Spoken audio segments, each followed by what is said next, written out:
and welcome to the Everyday Board Game Podcast with Daniel.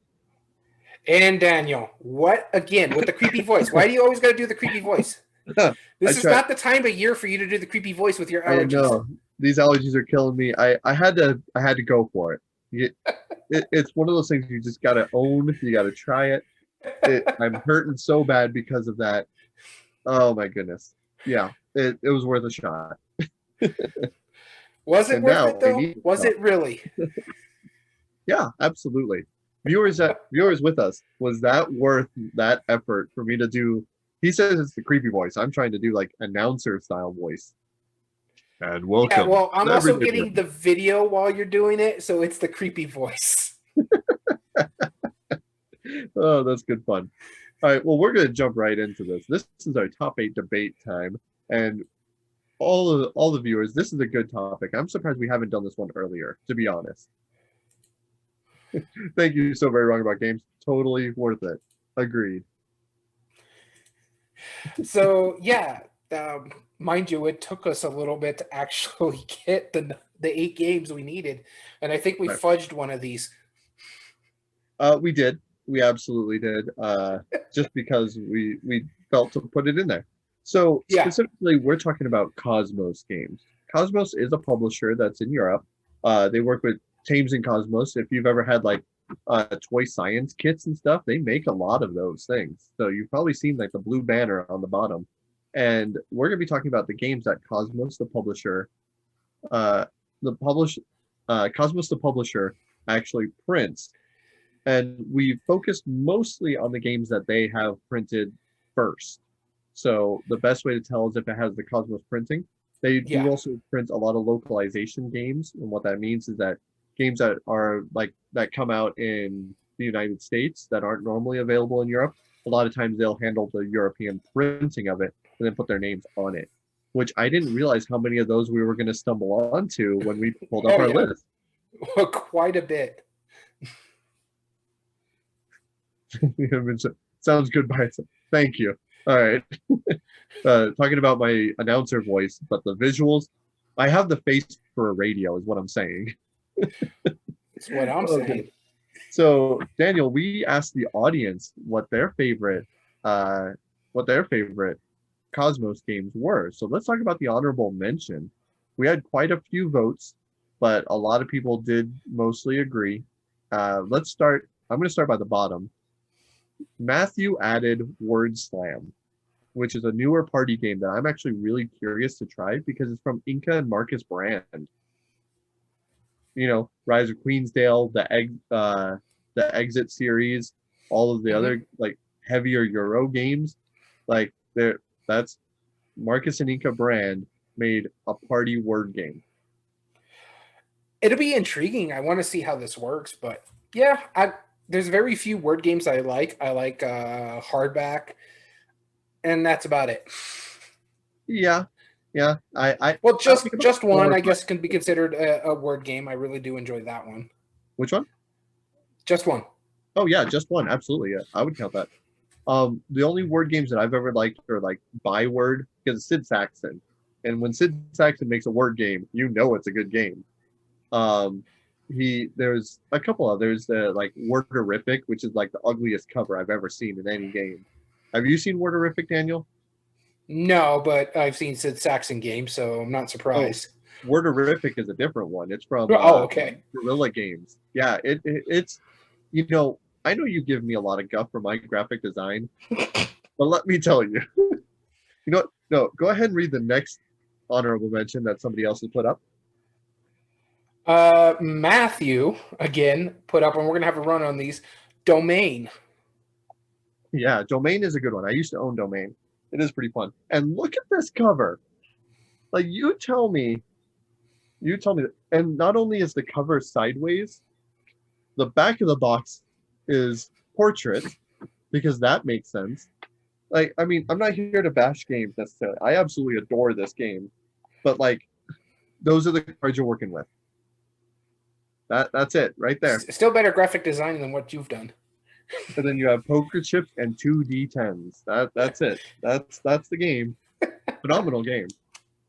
I can't stress that enough. It's a really great game.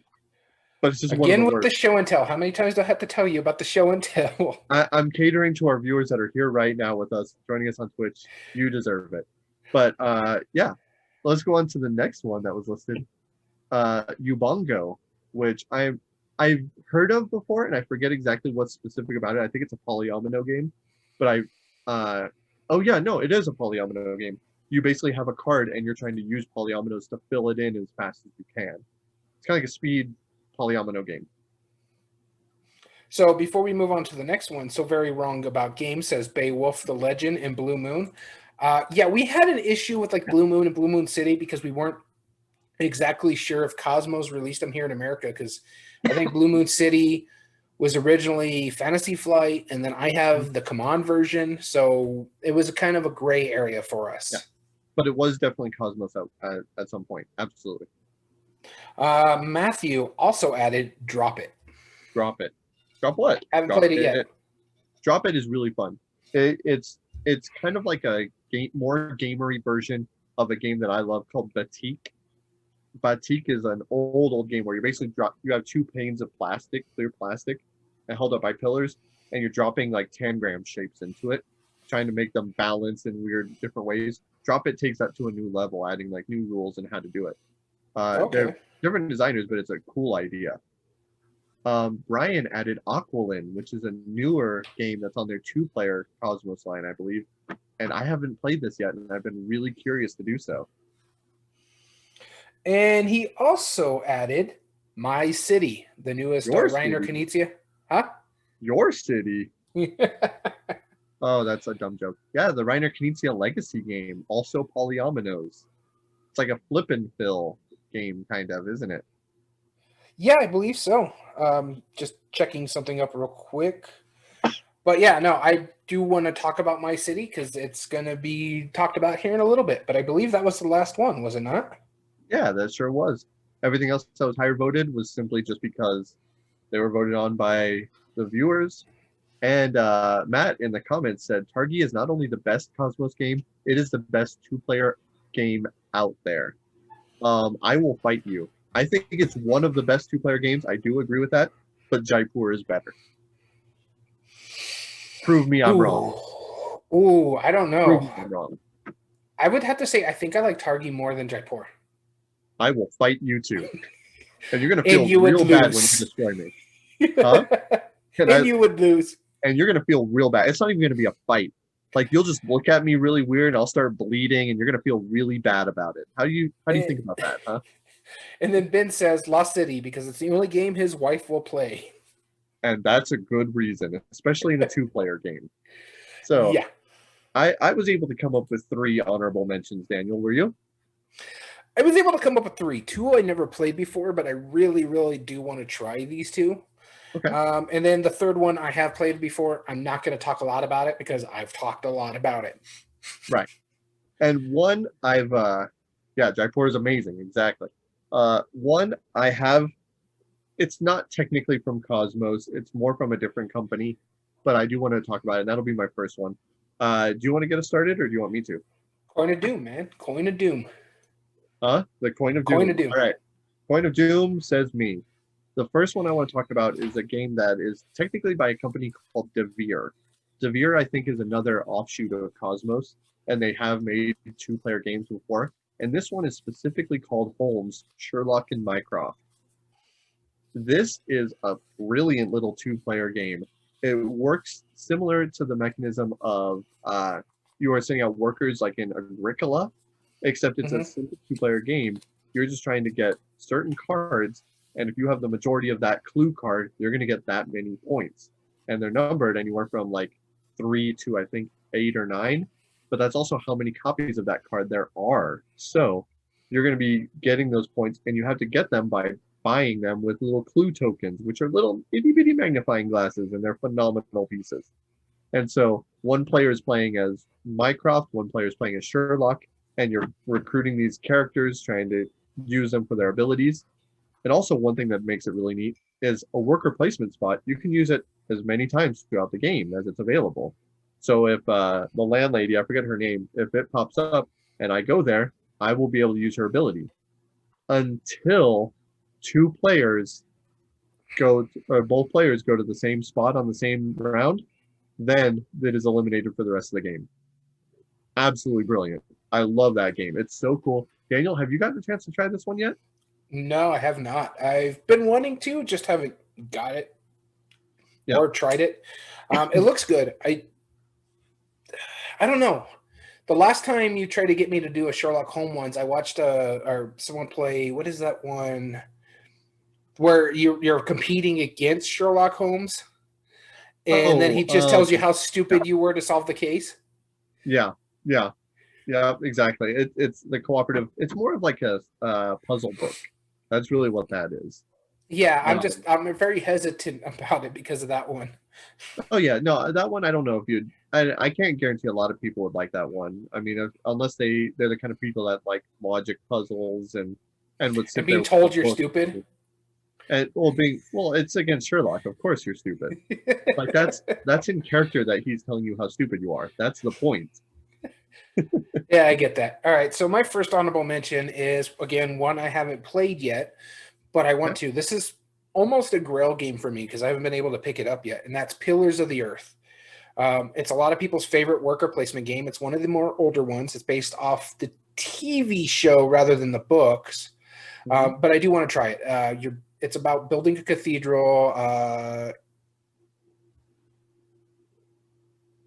You all right One there? second. Yeah, no, my lights were flickering, so I was wondering what the heck was going on. Too much wind. Too much wind Too around here. much wind. But yeah, I do want to try it. I'm a sucker for worker placement games, Pillars of the Earth. Cool. My number two is technically a game I haven't played, but I've played the more Americanized version of it, and that is Cultist, which is a Spiel des Jahres winner, one of the few Reiner Knizia Spiel winners. It's essentially Lost Cities, the board game. That's really what it is.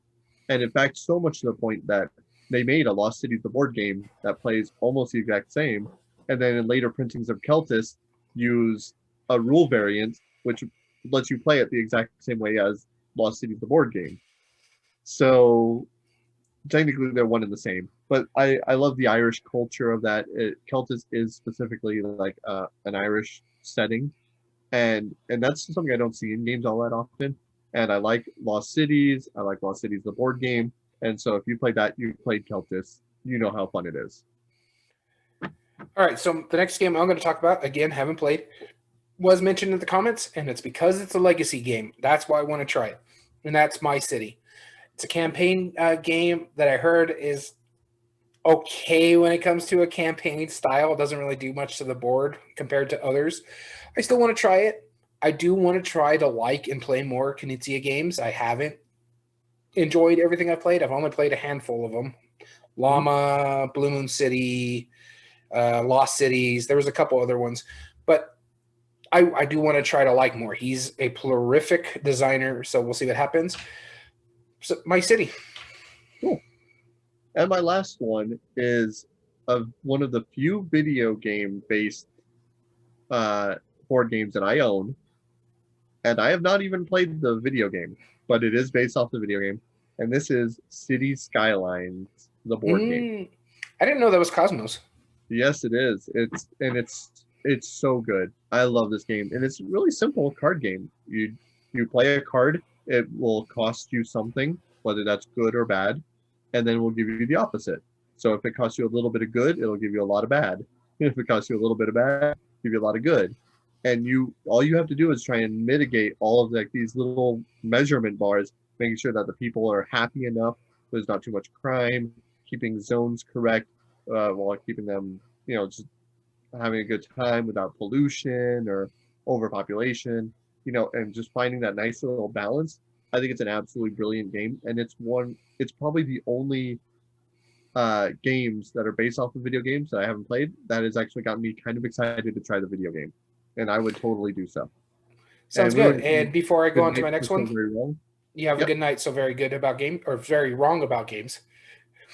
yep. And they put their yep, yeah, absolutely. So very wrong about games. Thank you for tuning in. We always enjoy you joining us. So thanks.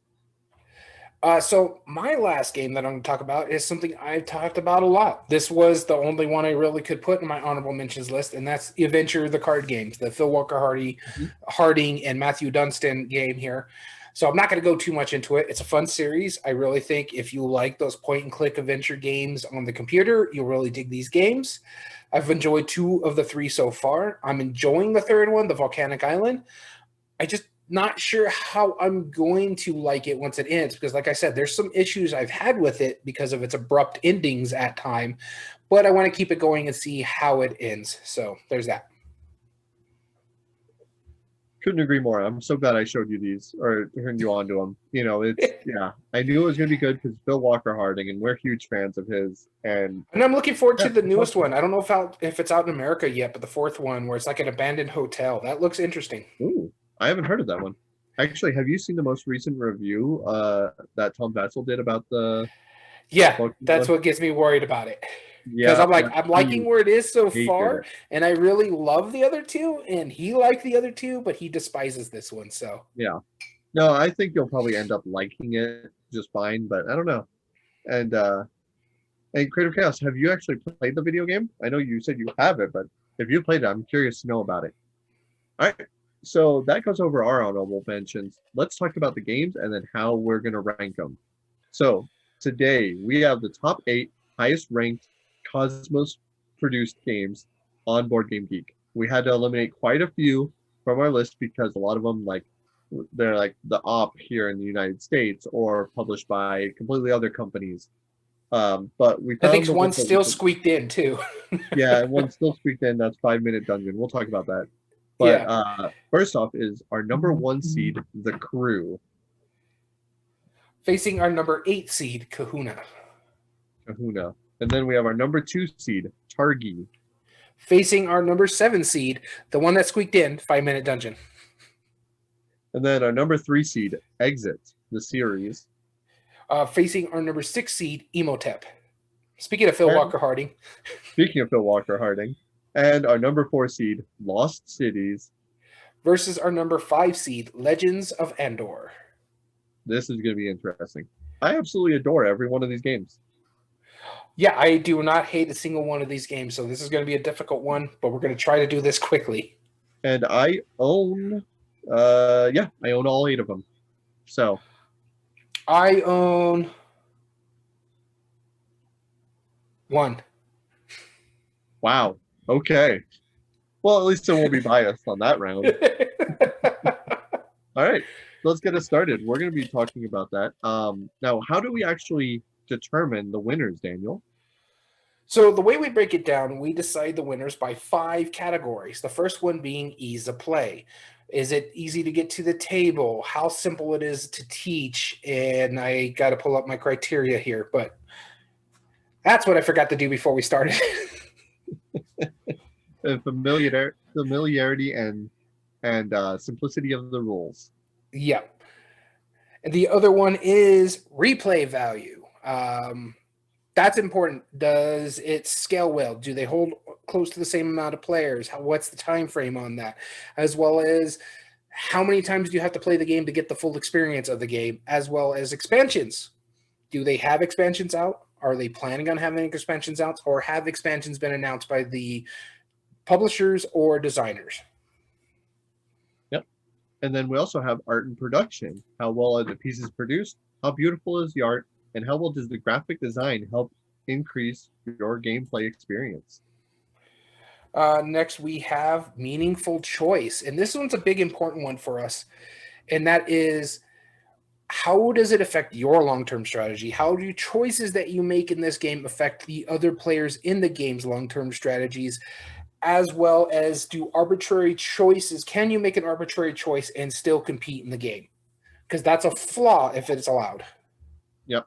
And then finally, the last option is game immersion, which we decided memorable moments, I believe yes, memorable moments is still in there, and player interaction, how much table talk it leads to. But most importantly, which we recently changed, is how well do the game mechanisms match the topic we're talking about. So in this one example, since we're just matching with a publisher, we're going to go with how well does the theme match the mechanisms. That'll be our backup category, since how well does it match the publisher? Well, that's the publisher has a wide variety of stuff. So yeah, right. No, I don't disagree with that. And finally, I know we said there's 5 criterias. If there is some possible way where we cannot come up with a winner, that's where the poll comes in handy, where we have the fan vote. They will decide the tiebreaker. Whoever's highest based on the poll on Board Game Revolution community decides the one that moves on. That's right. So with that being said, let's begin with our first round, the Crew versus Kahuna. And I will be making the argument for the first one. All right, your game is Kahuna. I knew this was going to be mine because I think this is the second best in the Cosmos 2-player line. There's a whole series of games for Cosmos there where they have specifically 2-player only games, and they're one of the few publishers that do this.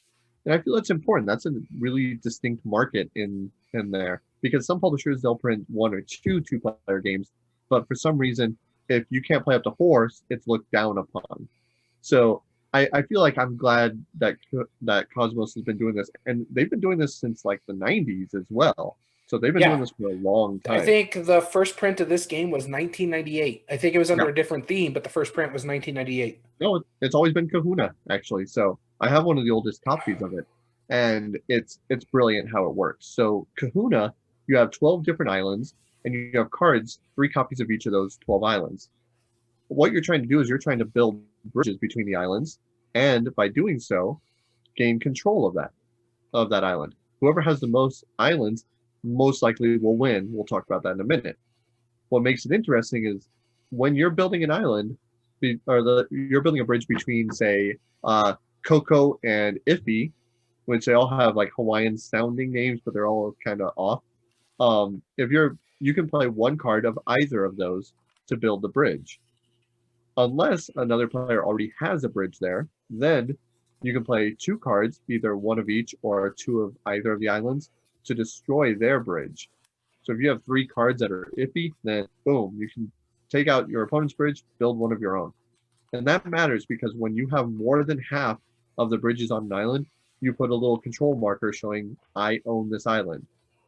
The player who owns the most islands at the beginning of the first round gets 1 point. At the end of the second round, whoever has the most gets 2 more points.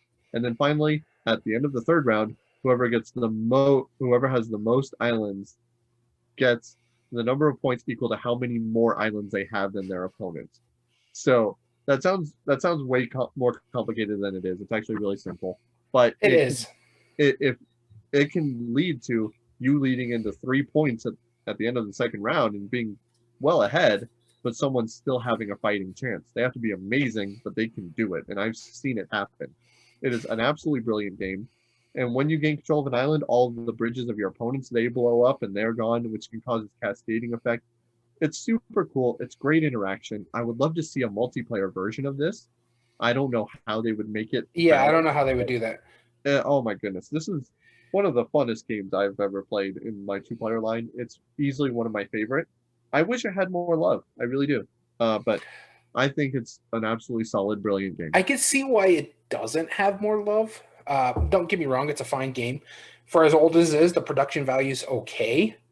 But I think the big problem with it is that it may be too abstracted for some people. Yeah. And another one is because it's only 2 players. A lot of people won't touch a 2-player game. The theme might not draw people into it, though the theme could draw some people into it, because who doesn't like those island-style games? Stefan Feld made one. I mean, they made Aqualin, and they made a game called Reef. Like, they love oceanic themes. Yeah, I'm just saying, but some people don't. And so the theme could be a turnoff for some. Do you like underwater themes? Because to an extent, yeah. I love underwater and like oceanic themes. I adore it. So then who cares what other people think? We're debating here. So no, I'm just saying that could be an issue for some people, because remember, that's one of the things we talk about is how is it going to draw people to the table. Sure. This could be a detraction, but the same could be said about the Crew, which has a retheming of underwater. Wait, what? The crew The has crew is coming out with a second version of it, and this one's going to be underwater rather than in space. Instead of Quest I for had Planet no 9, idea. I think it's going to be the Quest for Undersea or the Quest of Undersea or something like that. Like I you're kid gonna you find not. Atlantis or something. So that goes to show how little the theme matters in this. I agree that Yeah, Kahuna I did have to agree. The theme, and that's one of the cons, is the theme is there. We talked about it with Space Base in the last episode. right. It's slathered on because the basic aspect of the crew is it's a trick taking game. But what they did was give it a twist. They made it a co-op. Yeah. And that's what I find phenomenal because it takes everything you know about co-ops or about trick taking and turns it on its head. Yep. And not only just that, it's a campaign co-op. Like It's a there's campaign 50, co-op. Yeah. technically 50 scenarios. Yeah, I believe so. 50, and they've released some for on BGG during the lockdown and stuff like that for people to play at home with their families. It's a winner of the Kinderspiel for a reason. Yeah. Not the Spiel des Jahres, the Kinderspiel, the more thinky version of the award. The more I think about it, the more I agree with that choice. I really Yeah, do. no, I don't disagree. It's because it's not as family weight as you would expect it to be. It's simple, especially when you're playing the first couple scenarios. Mhm. But what I like about it is, though it doesn't lend itself to a lot of table talk because you can't really talk about what's in your hand, I like the aspect of being like, well, here's a card down here. This is either my highest card, this is my lowest card, or this is my only card in this design. You get to use that once per round. I like that aspect. That's the way you communicate. Because if you think about it, if you're in space, you're not going to be really able to communicate all that much, maybe with the radios. But if the radios are out here, this is what I'm doing. Yeah. At its core, it's a trick-taking game. The theme is barely there, but I think this is the much better game. Yeah, and then Creative Chaos brought up a very good point because underwater and space are the same. Yep. Technically, no air. That's about it. And it gets kind of dark and it's kind of bluish. I don't know. Yeah, that's about it. No, I couldn't agree more. I do think the crew probably should move on, even though I do prefer Kahuna over it. I get why people don't like it as much as the crew. I'll give it that. Cool. All right, so we're moving the crew on. Crew is moving on. All righty. So now our next round will be Targi versus 5-Minute Dungeon. Now, so here's the thing. 5-Minute Dungeon began, I believe, as a Kickstarter. Definitely wasn't Cosmos. It was published through Cosmos. I think it's nil as of this point.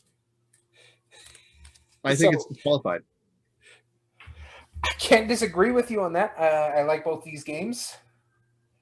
But we had to sneak something in here to get 8, so... No, we could have done adventure games now that we think about it.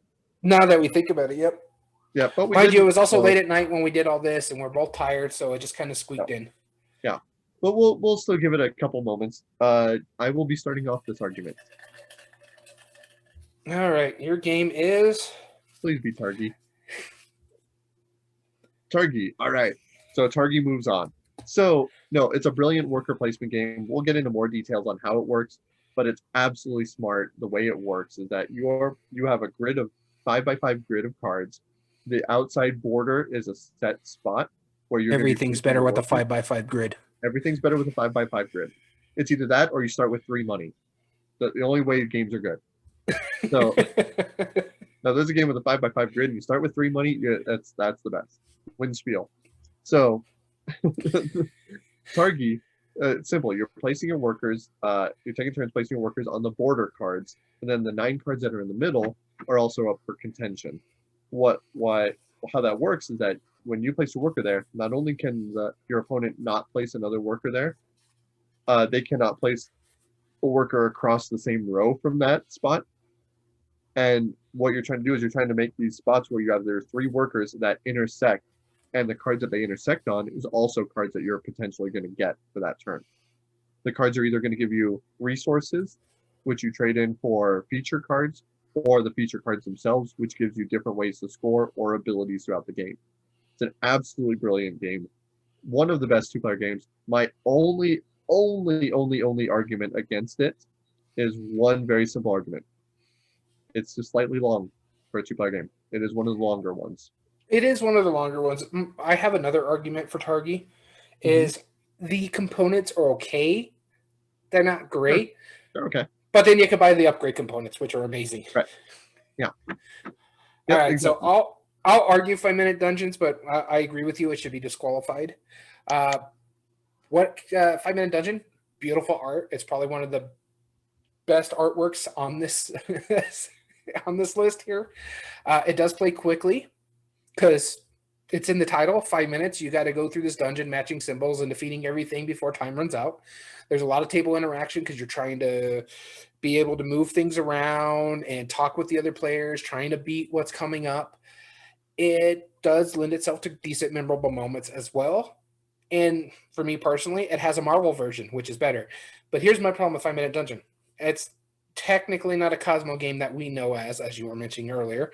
And two, I actually like 5 minute mystery more than I like 5 minute dungeon. Yep. Yep. 5 minute mystery easily replaced it for me. I was already kind of on the fence with 5 minute dungeon. I do own it still. Actually, do I still own it? I believe I do. Yep. Right behind my head on Gloomhaven.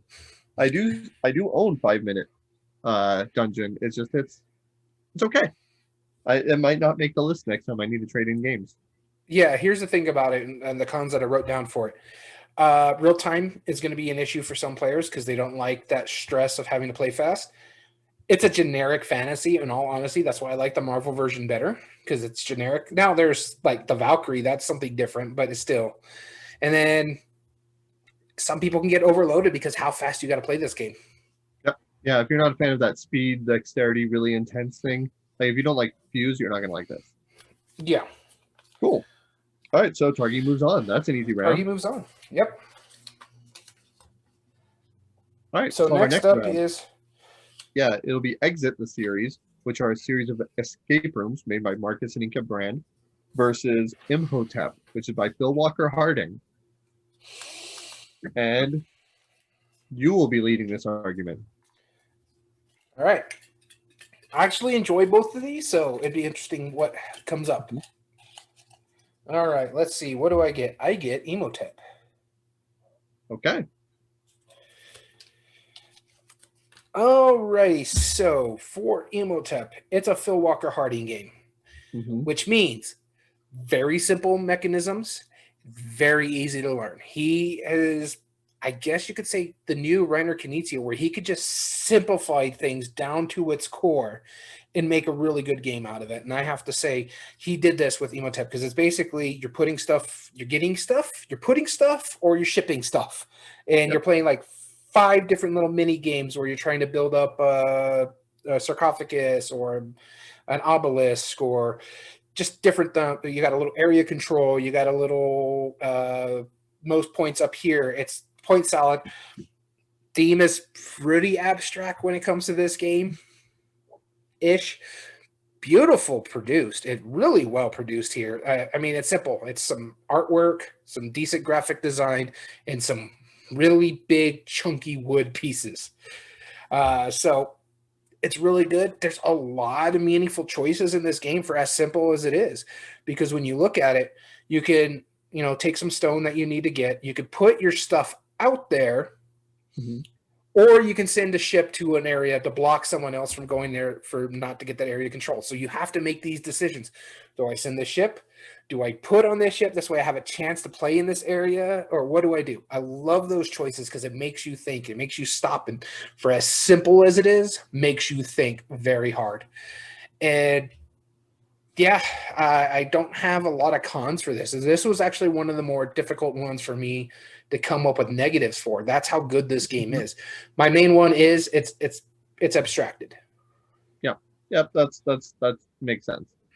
Uh, the one that I'm going to be arguing is Exit the series, which is arguably one of the best escape room in a box versions that are out there. It's certainly one of the most prolific because there are so many of them. Yeah. Now, every escape room in a box has a chance to being either good or bad. Now, a mutual friend of ours, Jim, he's been on the show before, and myself, we own a mobile escape room company. So like Hmm. we understand how difficult it is to design these, and especially the fact that Exit the series is put into a small little box. the components might not be used next time. They might be discarded, cut, torn, used, manipulated in various ways. And to make that refreshing and new and using a different system every time is really difficult. With that being said, most experiences with Exit that I've played have been absolutely top notch and phenomenal. I've loved almost every single one of them.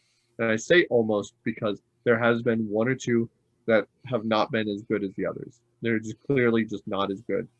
But that's almost true for every other escape room series. There's a couple that don't shine as well as the others. Yeah. But this one, as far as I'm concerned, this is probably the best escape room in a box series. I would say that's maybe tied with Unlock. Unlock does Yeah. some really good things, but because of the fact that everything is actually manipulative, and you are actually controlling things and holding things and manipulating real objects in the game, it's it's better than Unlock because Unlock you have to imagine everything, and that's the only downside. Now, Unlock you can completely reuse it. I know I'm not comparing these two games necessarily for this debate, but Exit, I love how you actually have the items. The most recent Exit I did was the Catacombs one, and that's a two-part series. And so technically it's like a 3 hour long escape room where you play it in two parts of like an hour and a half each. And it's absolutely fun. Yeah, Creative Chaos, you might have played something similar to this. There are a lot of like escape room in a box games, but Yeah. this one does it one of the best. I'm having trouble Yeah. spoiling it, just because I've played probably about 7 or 8 of them, and I really enjoy them, and I get why they won the Kenner Spiel. I don't remember if Imhotep won the Kenner Spiel or no, it was nominated for the Spiel a number of years Mm-hmm. ago. But man, it's really good. It The only drawback is with these is that you're not in a room escaping, so they're doing their best to simulate an escape room as best they can. But Yeah. if you simply don't like escape rooms, I don't know if this is going to convince you.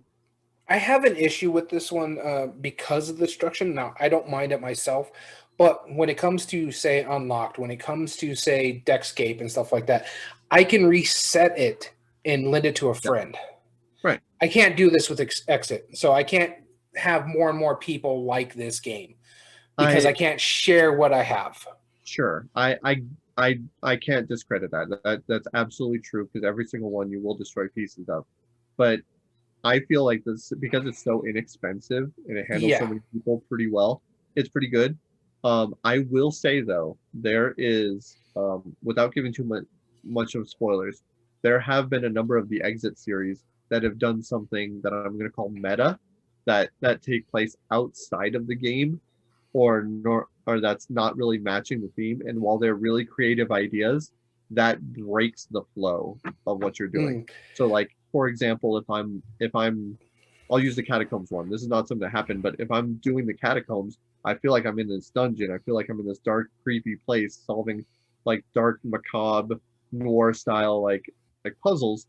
And then if it does one of those meta puzzles, while it's really funny and interesting, like that had nothing to do with the theme itself. And that's a legitimate problem that I think that the Exit series has for people who don't like that idea. Now, I've enjoyed it. Um, there has been there was one experience where this has nothing to do with this Exit, but as an example, there was one escape room puzzle that we've played before where Jim and I had to call a phone number, and he hated that because he said that, like, what if you don't have a cell phone? What if you're in a place with no service? That breaks the game because you cannot proceed because you don't have that ability. If you're Yeah. doing this, like if your argument is like you can't use this technology, and now of course Exit is not an offender of that, but I think it has done some meta things where you're like, okay, that doesn't work with the theme, and so it's a little awkward at times. Yeah, I see that. My big con with it as well is, and this is could be for a lot of co-ops, and I bring this up, but really more so with these escape room type games, is that it can lend to tabletop quarterbacking to an extent, especially if you got someone who can meta these games so well, it could take other people out of it. Yeah. And Creative Chaos said it perfectly. It breaks the immersion. You're right. It did. And Exit is really not too bad about that, but it has done it more than some others. So yeah. that means So Imhotep, I think we agree. goes on. Imhotep moves on. And it will Wow. go up against the crew. That's interesting. Okay.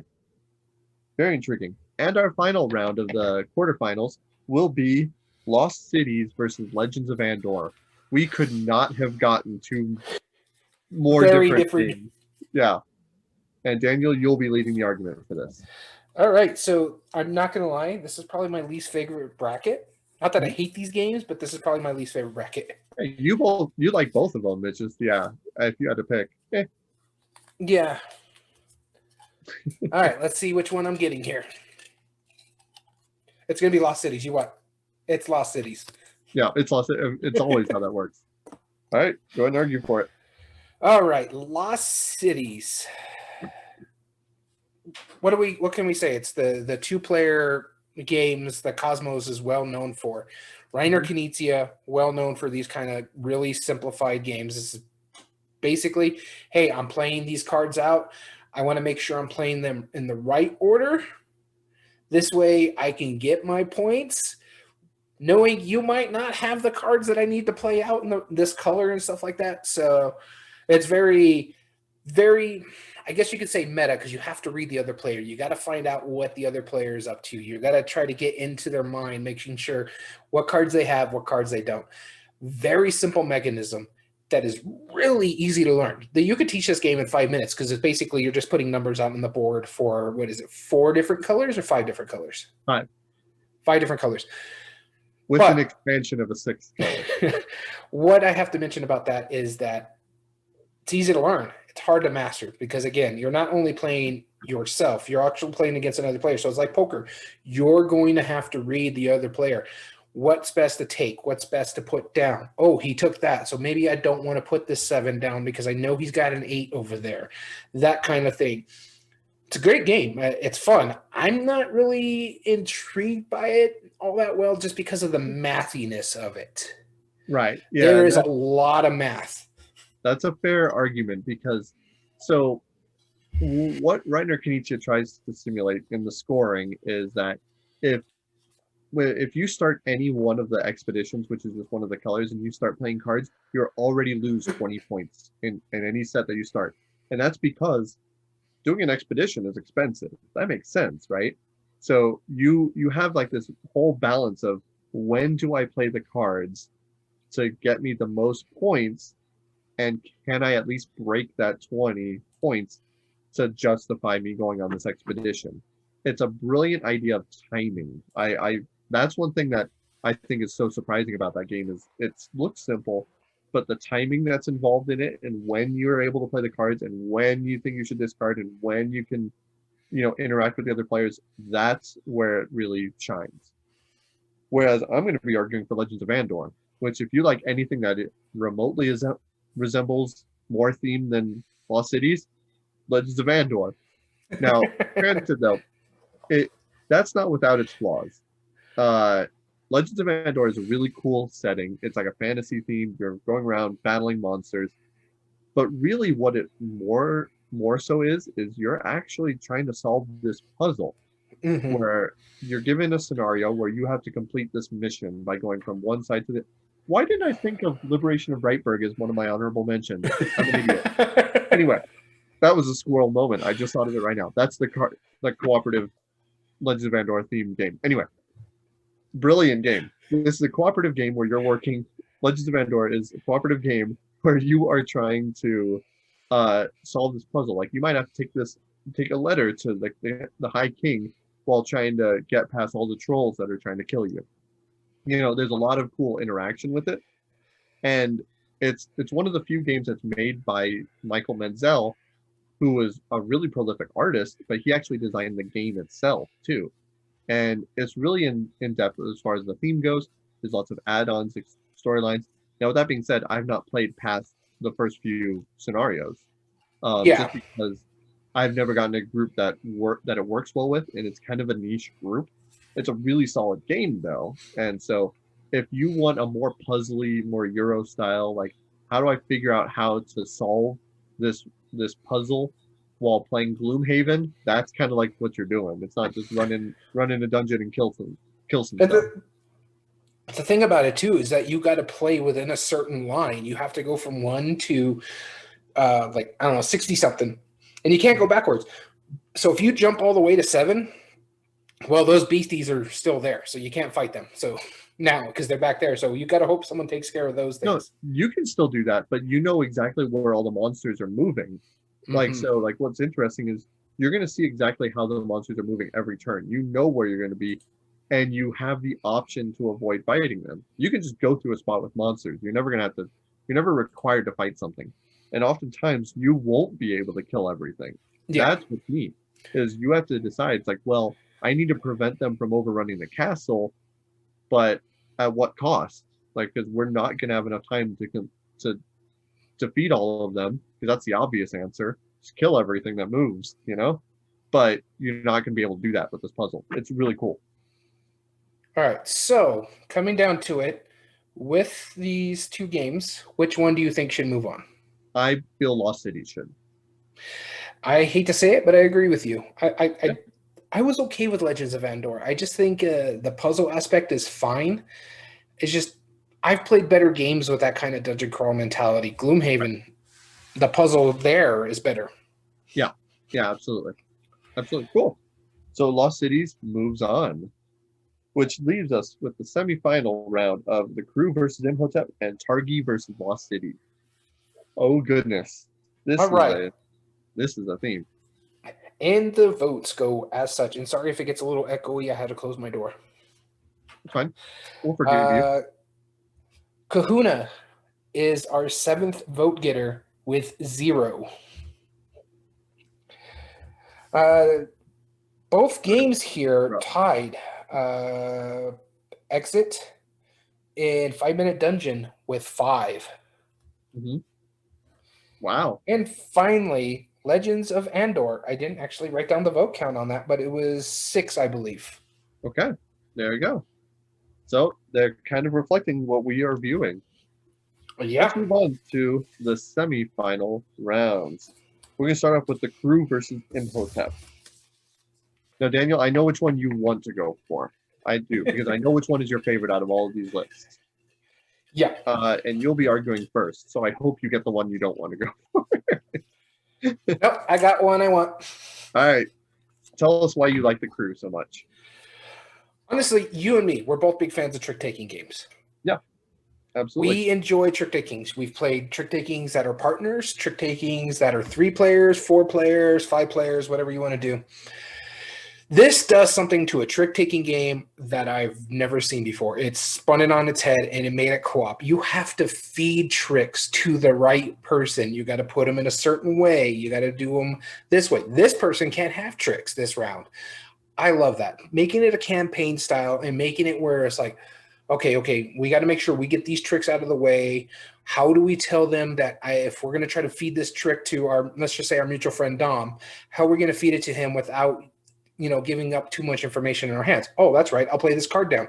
This is the color he needs to get. Well, this is my highest card. So don't, if you're going to feed this to me, feed it to me now, because we want to make sure he gets this 2 green in his hand. And if I'm playing my 9 green, it's not going to him. So we got to figure out a way how I can get rid of this before he can get that. I love that. It's such a good puzzle. We were talking about how Legends of Endor is a puzzle. Or we were talking about how Lost Cities plays really well and how you're trying to mitigate and try to read the other player.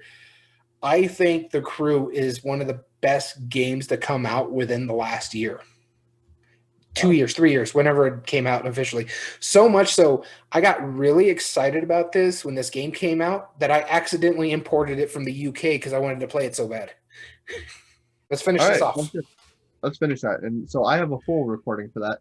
So yeah, thank you, Dice Chuck. Dice Chuck is joining us, by the way. Just so I don't know if you saw that. How's it going, Dice Chuck? Yeah. So no, we're talking about trick-taking games and how awesome they are. Yeah, no. Um, So where was I on the crew? Oh yeah, it's a wonderful game. Does something on trick taking that spins it on its head. I think it's phenomenal. I got most of what I had to say on my recording, so why don't you go ahead and talk about Emotep? Imhotep. So let me tell you why Imhotep is better than the crew. First off, it's technically more thematic. Technically, yes, yeah, it like barely, right? Like that's saying just technically. And the only reason I'm saying that is because you're moving big like thematic looking blocks and building structures in the game as you would in Egypt because that's the theme of it. So you're quite literally building the structures, right? Whereas the Yeah. crew, it makes no sense that you would ever be doing like a trick taking thing in space. There's no theme in that whatsoever. Not saying crew's a bad game because it's not. I like it a lot. But Imhotep is not cooperative. That's a good question. It is entirely versus. It's a very simple versus game where you are competing for the most points. Each of the different mats that you have, you're building a different structure, which scores in a different way. Lots of variability, lots of different ways to set up, and super simple to learn. I think we're going to have to break these down based on the categories to um, really try and figure out which one should move on because I do like them both quite a lot. All right, which one jumps out at you in the 5 criteria? Art and production would go to Imhotep. Yeah, I'll give you that one, no problem. Yep, that's the first one that pops up to me. Ease of play, I think that's almost a wash, if not like because trick taking there's a learning curve to trick taking. Yeah. That's the only. It's not a hard system to learn, but it's a very steep learning curve. But once you know it, you know it. You know every trick taking game in the world. Whereas this, you're either take some blocks, put a block, or sail a boat. That's it. Bill Walker I'll Harding. give you a wash on ease of play. Okay. Game immersion, theme matching mechanism. The Imhotep. Wash. Huh? The matching mechanism, you're actually physically building stuff in Imhotep. Yeah, okay, I'll give you that. Yeah, barely. Stand up moments though, the crew. The crew, The memorable hands moments. down. Yeah, I'll give you that. So table talk. Now, they're both pretty good on that. Actually, Yeah. they're both more than you would think. Yeah, you don't have to be quiet in the crew. You just can't tell anybody what's in your hand. That's it. But you could still be like, okay, I'm gonna put this card down, take this up. This is where my card is on that range. But you're still like, okay, we got to make sure we feed that. So you're planning out, trying to figure out, all right, guys, we got to make sure this 2 green goes over here. So play your cards right and trying to work together without giving up too much information of what you have. I think that's a neat aspect. I agree with you, but I do have a counter argument. That in game immersion, that yes, it immerses you in the game, but you're immersed in the mechanisms, not the theme, not the story, not the premise. It's like you're not saying why you're doing this. It's like, all right, well, I know, like, I really hope there's a whole other criteria for that. That's game matching the mechanism. So right. No, exactly. But that's what I'm saying is like I don't think the crew gives you table talk as far as like because of the game is immersive. no more I so think than it's Emotep does, because just like, why'd you sell that boat? no, it's like as soon as you place like one of those moments, yeah, like no, you could totally be a jerk and sail the boat and just to ruin people. It's like, all right, like just wait one more turn, wait one more turn, and there goes the boat off to sail, and now we're scoring, and now you don't get another turn. Congratulations, like that, like that's brilliant. That is super fun, and it's always fun to do that because then like one little move can ruin your whole strategy, and you're like, come on. I just think the table talk's better in the crew just because what you're trying to plan without giving up too much information. No, but it's not thematic though. It doesn't. But we're It's not talking about thematic. We already talked about the theme itself. No, we're talking about game immersion. Like which one the table talk is like which ones are more likely to embrace the theme and like I'm not saying Imhotep is strong on this. I'm just saying the crew that table talk is only the game. You're only talking strategy in the game. You're not actually being immersed in the game because of the story, because of the theme. It's less of that. that's more of impacting other players' strategy, which I think meaningful choice I will gladly give to the crew, because there's really heavy meaningful choice and there's All no right, all right, arbitrary. all right, all right. You win. Don't want to So belay this any longer because we had a bit of an issue. right, that's fair. All right, so art and production goes to Imhotep. Uh, immersion goes to Imhotep. Meaningful choices crew. Replay value is definitely the crew, just because Yeah. it's 50 scenarios, right? Um, Not to mention, there's more that you can actually download right. because they released more for the lockdown. Now, granted, there's more expansions for there's definitely more expansions for uh Imhotep. There's like 2 or 3 expansions for it. So, but I minimum number of plays, it's about the same. The crew is a lot quicker. Uh, I'll give it meaning the number of plays, Yeah, minimum replay value. number So of plays, we're basically tied here. That means tiebreaker. ease of play. So No, we simplicity. washed we gave Ease Play a wash. Oh, okay. All right, then tiebreaker fan vote. Which one moves on? The crew The crew. I knew it would be. by a good amount, no less. Yeah, how many? Well, we'll talk about the votes for Imhotep, but the crew moves on. All right, Alrighty. our next one is Fergie versus Lost Cities, and that is the battle of the 2-player games. This one's going to be a tough one for you. Yeah, I'm gonna have some internal conflict on this. Coin of Doom. Sure, let's do it. So first arguer is you, sir. I get Targi. Okay, all right. Which is I know the one you'd prefer anyway, so that works. Yeah, it works for me. I don't know which one of these you would prefer. I think I would say your preference is Lost Cities. And I'd say they're about even. Huh? Okay, yeah, I'd say they're about even. I would say they're about even. Do you want to just break it down and then not even worry about your internet? Yeah, let's just get through this. I am having issues. The win has sucked. Ease of Yep. play. All right. Ease of play. Definitely Lost Cities. Definitely. Replay value. Yep. That would go Targi. Yeah, I agree with that. Meaningful choice. Yep. I would say Lost Cities. See, I would go with Because Targi on this one. There's more to do, but there's not really bad moves per se. There's better moves, but there's not bad moves. Whereas in Lost Cities, it is so refined on what cards you do and don't play and the timing, where you're going to be tracking the number of cards left in the deck. You're going to be able to force endgame. You're going to be able to maneuver a lot of them. I would give meaningful choice, and because you directly impact the other player's strategies by what you do and don't take, and what you discard. Alrighty, fine. I'll let that go. Game immersion. Targi.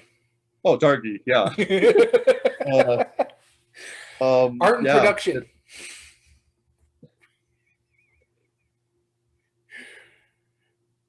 that's tough because the art is not bad in Lost Cities. Like the one thing that's neat about the cards is that they overlap and they create a panorama.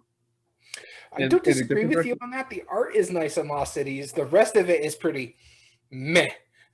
It's fine for what it is. I mean, it just needs a board, and the board it has decent design on it. It doesn't need anything more complicated.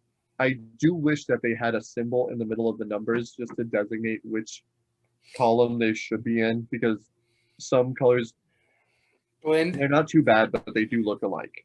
But I'll then give you again, Targi's got a lot of brown. Target's got a lot of brown. I just think the component quality is better in Targi. The card stock is better, in my opinion, in Targi. The graphic design, it's a 5x5 grid. You can't go wrong with that. And it works well. That's not graphic design. That's game design. But I don't disagree. No, it's just the big tarot sized cards in Lost City really adds to it. Yeah, okay. I'll give it to Targi. I don't disagree with it. All the pieces do make sense as how they're built. So Yeah, art and production goes to Targi, and that's three to that's two. three for Targi. Targi. Targi Yep. moves on. Yep. I kind of figured that was going to be the case. And Honestly, I'm so not surprised with these two for the finals. no, no, they were our two highest seeded as well. So it's Targi versus the crew.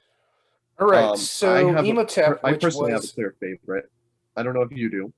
I have a clear favorite. And it looks like Emotep 12, Lost City 16. There were our 3 and 4. Let's move on. all right, Targi and the crew. In this final round, we don't pick sides. We just break it down. Is there any that are immediately obvious to you, Daniel? Ease of play, the crew. Keep going, because podcast. Yeah, ease of play, the crew. Okay, I agree with that. Let's see. Art and production. Art and production. Targi. Yep. Targi. Okay. Replay All right. value, I would say the crew.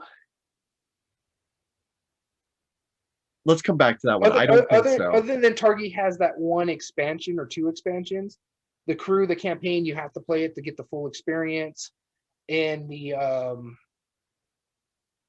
holding of players. That's okay. All right. Okay. I'll give it to the crew. All right. So the two tough ones: game immersion and meaningful choices. Game immersion, Targi. Targi. Okay. So then now meaningful choice. That's our final one. Which one has more meaningful choice? Now, the ability to affect other players' strategies is both very, very prominent in both of these games. Everywhere you place your worker dictates what column, sometimes what row that you're in, which centerpieces you're getting, the space that you go on. It is incredibly, incredibly tactile or tactical in which spaces you move on. Yeah, I don't disagree with you on that. It's also very important with the crew because if you feed the wrong card, it can really, really screw up with everything you're going in. Yeah, Creative Chaos said screw March in our town. No kidding. Yeah. Whereas the ability to affect your long-term strategy, that would be the crew. Yeah. And non-arbitrary choices. Now, that one would be difficult in all honesty. I think in all fairness, we should give that to the crew. As much as I prefer Targi, as I think Targi's a better game, hands down, I would give that to the crew, and here's why. In trick-taking game, the only arbitrary choice is which card you're chucking to prevent other people from getting a trick, which is fine. You know, I mean, if I can't play in suit, I'm just going to throw something else anyway. And that can be fairly arbitrary, honestly. But the fact that Targi has so many opportunities for you to get what you want, and the length of the game is so long where you can mitigate. Like if I get a lot of resources because I was going for one card and you get it out from under me, well then that's okay because then I have the resources for later turns. I think you can have quite a bit more strategy, and because of how short the crew is, it's so condensed. I probably got to give it to the crew because every choice you make is so that much more impactful. Yeah, I'm not going to disagree with you because I like the crew more than Targi, but yeah, no, the arbitrary choices, you can't make an arbitrary choice in this one, really. Yep. So that means the best Cosmos game, as voted by our criteria and the ones we've played and the ones that were voted on, is the crew. Congratulations. You want the vote totals? I do. Targi, 22 votes, our second best game. Ooh. The crew, our number one game voted on, 23 votes. It was a 1 vote difference. Wow, that just goes to show. I mean, I do prefer Targi. I really do, and I know you like it a lot too. And enjoy Targi. I think I like the crew more though. Yeah, I can understand why. I know why I prefer Targi, but that's not to say the crew is bad. So, congratulations to the crew. Do you have anything else to say before we sign out, Daniel? Just look forward to us next week. It's going to be our anniversary week. We have the Chits and Giggle topic being our favorite games that we played within the last year when we started this podcast, which is going to say something because we've been locked down since we started this podcast. And finally, our top 8 debate is going to be the top 8 debate champions, where we take the top 8 games that have won a category on the list that we've done for the last year. Yeah, so congrats to that. Now the crew is in for the running on that one. We'll see. This is our first annual champions top 8 debates. So, yeah, it was good fun. Well, Creative Chaos, I know you're not as much of a board gamer as us are, but you do appreciate your board game. Hopefully that was enjoyable for you to watch. We always other than the technical difficulties at the end. Oh, that was the best part, because then I got to talk about whatever I wanted to. I kid. Kinda. Anyway, so if you ever want to join in on one of our live debates or any one of our episodes live, you can do so at twitch.tv/everydayboardgames. As well as you can find all video re-uploads on YouTube at Everyday Board Games 2020. If you like what you see, do us a favor and like and subscribe and leave a comment down below. As well as all audio versions are found on most podcast platforms under Everyday Board Game Podcast, including Spotify, Google, Amazon Music, and Podbean. The re-uploads are Chits and Giggles on Monday and the top 8 debate on Wednesdays. And if you have an idea for a future episode or would like to weigh in on those, or even just simply to say hi, you can contact us directly at everydayboardgames2020@gmail.com. You can also get in contact with us on the official Twitter account of the Everyday Board Games Podcast. You can find that under @EBG Podcast. And so we want to thank all of our viewers today, Creative Chaos, Dice Chuck, So Very Wrong About Games, and everybody else who joined in and watched our channel, even for the slightest bit. We appreciate you all. This has been good fun. And we want to thank you for tuning in. As always, I've been Daniel. And I've been Daniel. And thank you for listening to Everyday Board Games. Have a good one.